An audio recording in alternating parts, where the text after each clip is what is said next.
Bu birinci bir şey oluyor yani önce kapatmasın önce ya da ne gibi bir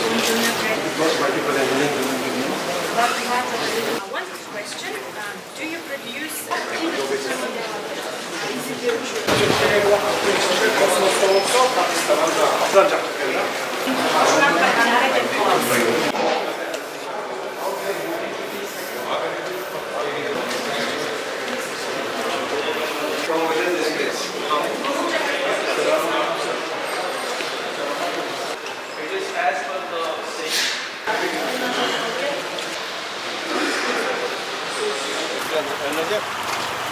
Assalamu alaikum. How are you, sir?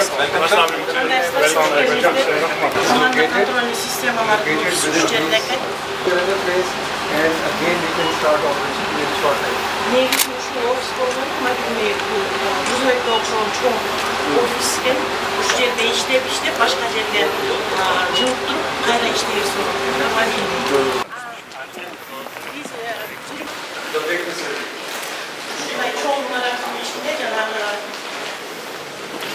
This is the example of merchant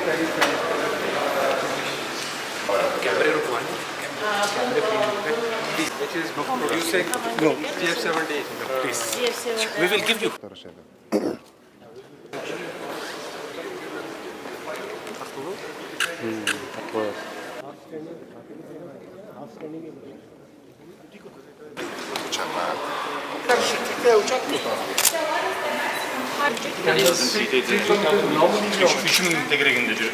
Üç bin tegre. Ama.